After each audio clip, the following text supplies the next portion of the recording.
An 11-hour barrage by 1,400 guns opens Field Marshal Montgomery's February offensive east of Nijmegen.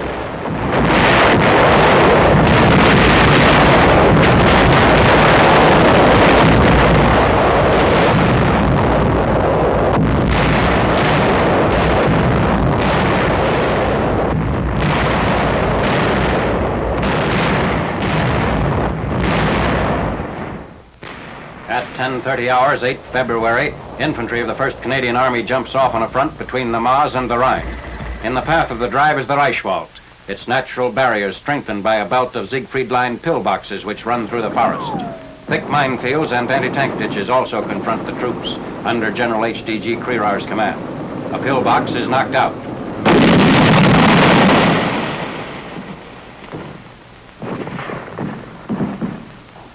The main attack shown in these British films is spearheaded directly toward Kleve, at the northeastern end of the Reichswald.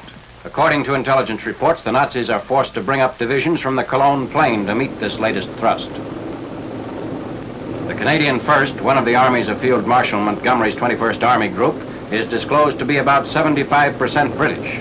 Inundations in the Rhine lowlands, coupled with terrain made muddy by an unexpected thaw, are among the great handicaps to the advance.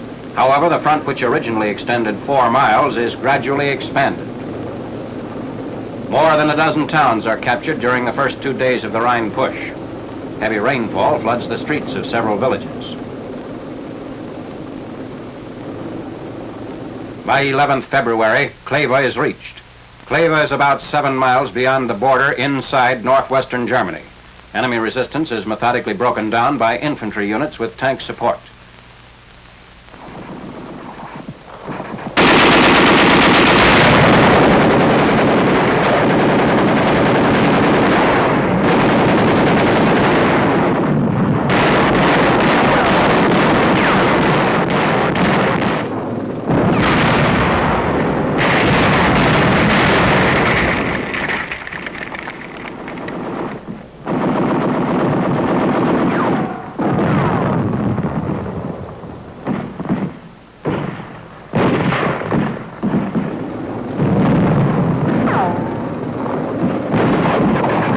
Had a pre-war population of 22,000, and as of 12th February is the largest German town captured by the British and Canadians in their drive southeast toward the Ruhr.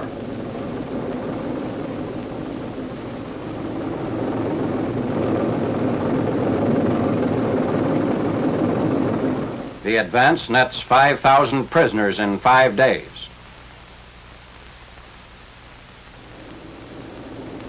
Below Kleve, Britons and Canadians drive on Goch, junction for roads running into the industrial district west of the Rhine.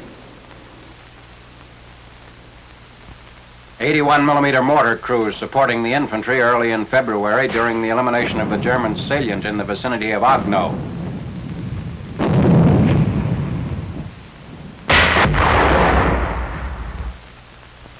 Company M, 3rd Battalion, 313th Regiment, 79th Division, supplements its ammunition stock with German 80mm shells for use in the 81mm mortar. According to the company commander, the difference of 1mm in the tube of the mortar makes accuracy of fire impossible. The objectives are enemy strong points across the Moder River.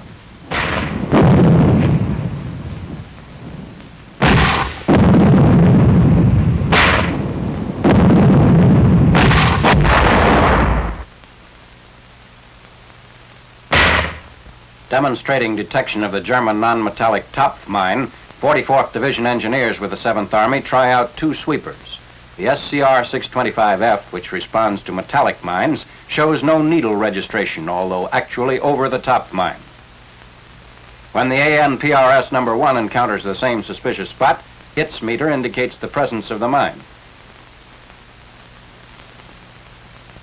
Probing and disarming of the all-plastic wood and glass anti-tank mines are next shown.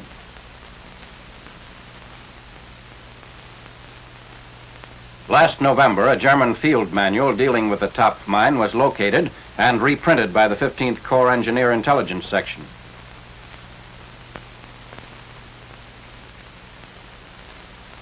Discovery of the mine in the 44th Division sector offered the first opportunity for complete analysis. Previously, some of the mines had been found in a German stockpile, but they were minus the igniters. Here, the igniter is shown being removed. And next, the detonator. The German manual contains reference to locating of the Topf mine by their own troops.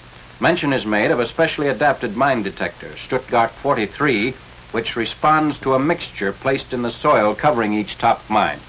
This mixture is labeled tar sand, camouflage sand.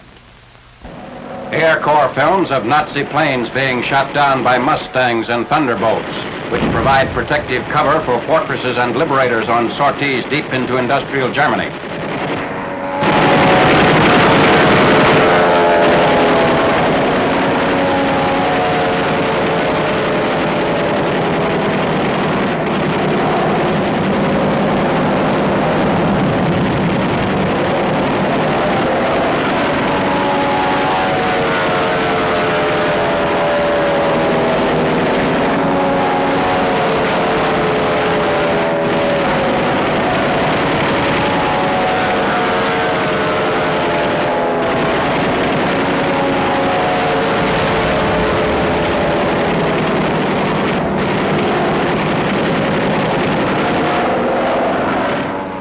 Air Force fighters strafe rail targets.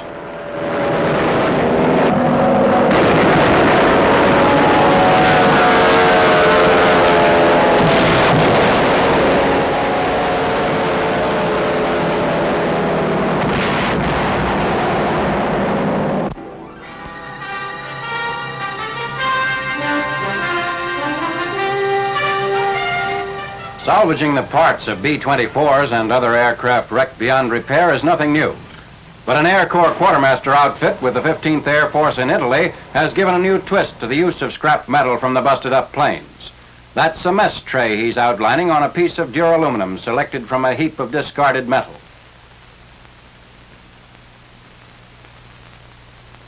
When they get a sufficient amount of adequately sized old metal, they'll start producing the trays for the boys at the base. What is taken away for this purpose actually makes only the slightest dent in the scrap pile, the bulk of which is returned to the States to be sold.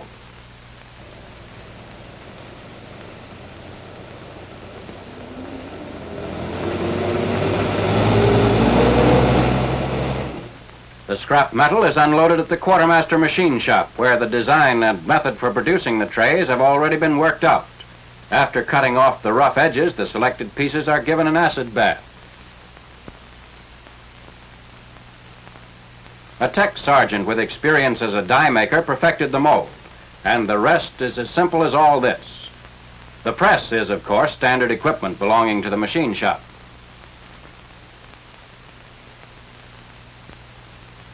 Practically ready for use, a compartmented tray that'll do away with the pile-up of several courses on a single plate.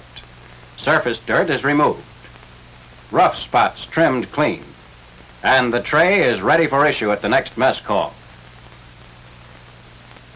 Old mess kits are turned in for the new serving tray. It makes things easier all around in dishing out the grub as well as receiving and eating it. A lot pleasanter than disentangling the spam from the string beans in the bottom of a mess kit.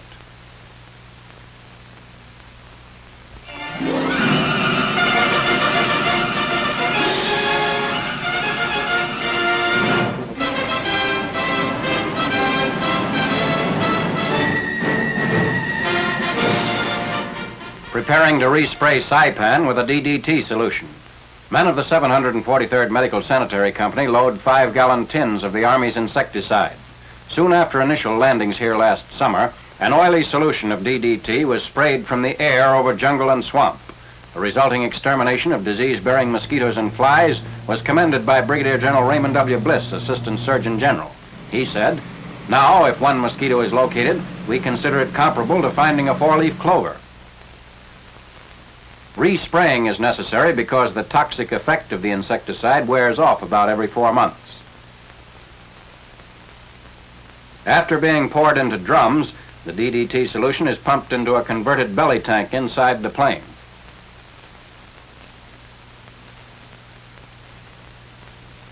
Valve and pipe connect the tank with sprayer beneath the plane. As the plane hedge hops over the breeding places of malaria and dengue-bearing insects, DDT is sprayed in a pattern as regular as that of a lawnmower. Synthesized 70 years ago by a German chemist, DDT's possibilities were not exploited until it was tested by the Army in 1942, and then placed in immediate production for military use.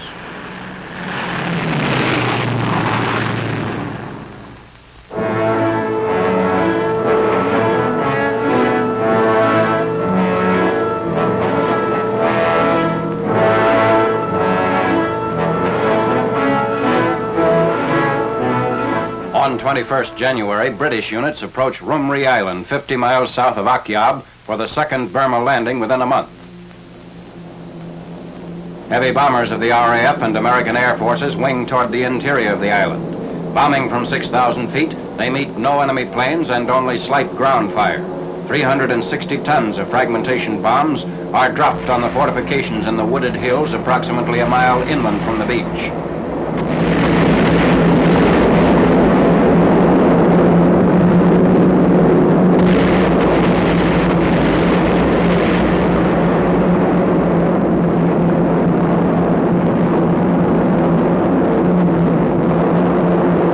Navy opens up against shore installations.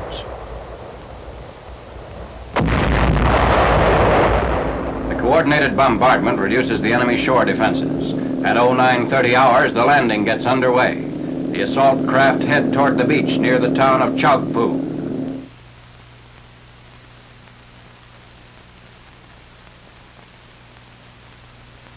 The men encounter practically no opposition.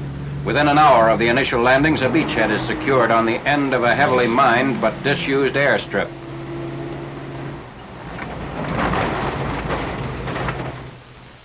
Moving through areas cleared of mines, the troops advance toward the interior on the city of Chaukpu. Within a few hours, the troops occupy Chaukpu. Seizure of the island of RAMREE gives the Allies a new base with potential airfields flanking South Burma. It also threatens the enemy's important port of Tongup.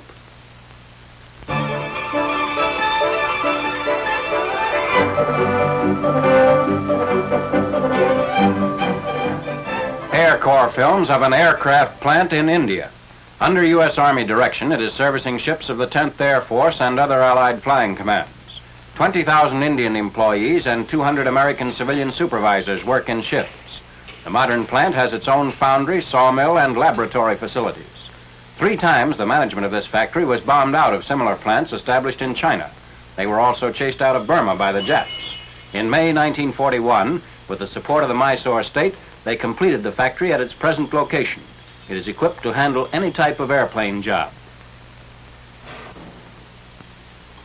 The plant's output for the past year included the overhauling of 650 planes and more than 2,000 engines. In addition, 16,000 belly tanks and many gun sights and gun mounts were manufactured here.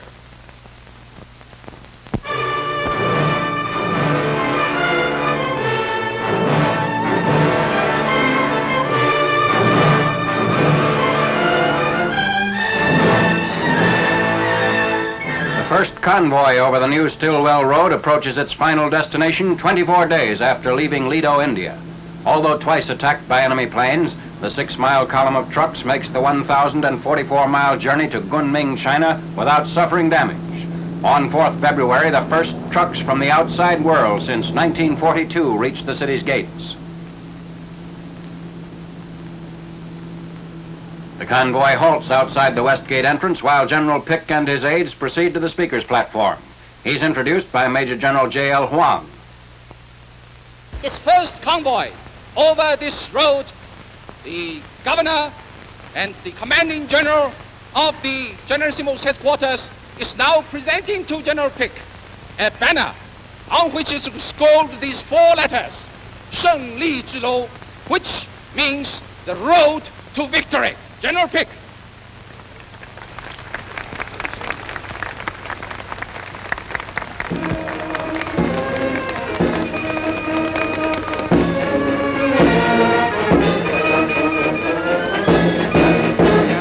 General Pick is going to say a few words.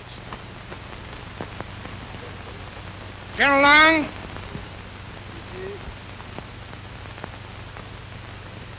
as convoy commander, and on behalf of the officers and men of the first convoy over the Lido-Burma Road to Kunming, China, I accept this banner in their behalf. It should be placed in a conspicuous place where all of the people who are involved with transportation over this great road may see it and be inspired to carry on and deliver many, many more convoys into China. After the ceremony, General Pick and his party leave the stand with Lung Yun, governor of the province of Yunnan.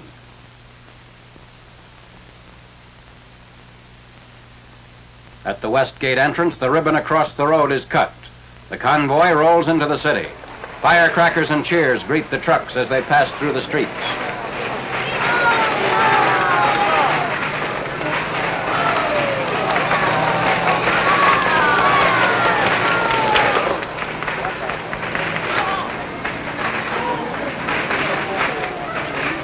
Opening of the Stillwell Road means that aircraft will be partly relieved of the task of carrying gasoline and trucks over the hump to China, leaving more airspace available for other vital war materials.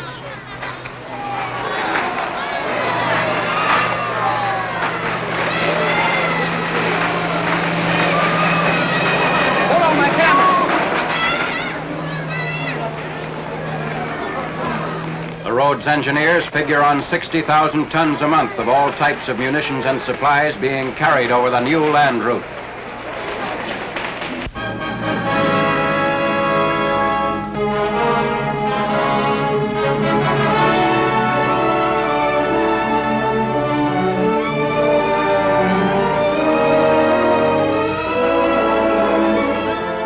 American troops pushing the Japs back in northern Luzon pass wrecked Japanese tanks destroyed in an unsuccessful Jap counterattack at Binalonan, Luzon. At least 20 enemy tanks were knocked out in this action. A Jap who tried to commit suicide with his hand grenade, killed before he could pull the pin. The drive south on Manila sees heavy fighting at KUNMING by units of the 14th Corps. Advance elements fanned out south and east on the Lingayen Plain leading to the Philippine capital. KUNMING is an important communications center in northern Tarlac province.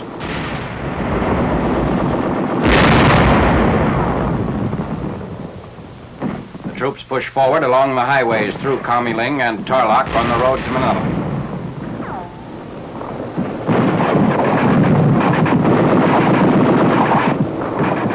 Continuing their progress southward, troops of the 14th Corps bring up artillery to attack the Clark Field area, which is subjected to heavy shelling before tanks and infantrymen move in.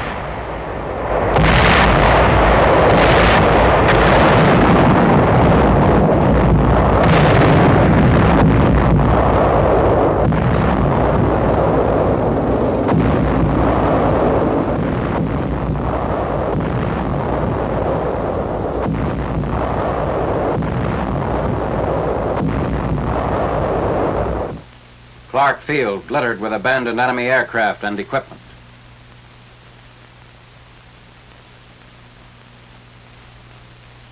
Troops remove mines and booby traps planted by the Japs in many of the 12 airstrips comprising the Clark Field area.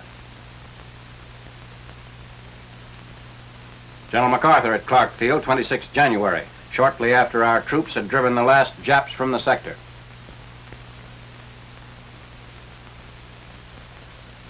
General MacArthur visits the Filipino cemetery at Camp O'Donnell, terminating point of the death march from Bataan. The camp was captured in the push on Clark Field and nearby Fort Stotzenburg.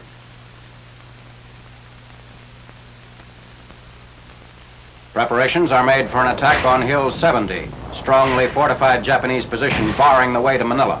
This sector was honeycombed with Jap pillboxes and dugouts.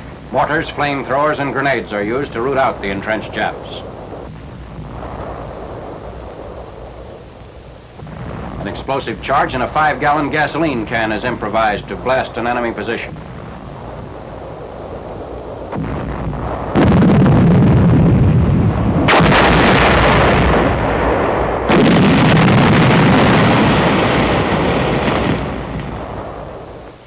A second front is set up on Luzon. Tanks and infantry of the 8th Army's 11th Corps, which were put ashore in a surprise landing northwest of Subic Bay, push inland in a flanking movement on Manila.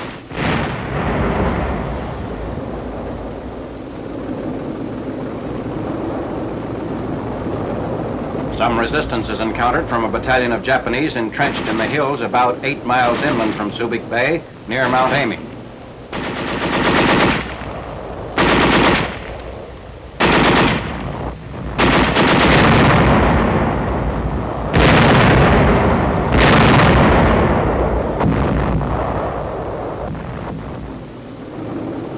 The Japs, unable to contain our advance on Manila, set fire to the area before retreating.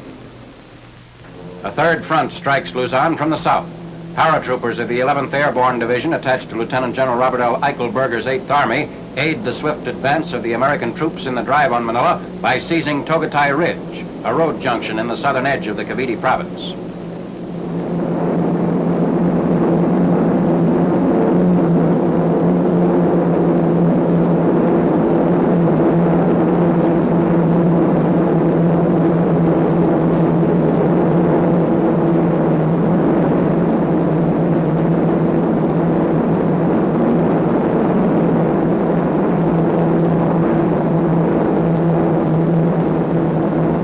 Capture of Togatai Ridge will give our troops dominant positions overlooking Cavite and the southern approaches to Manila.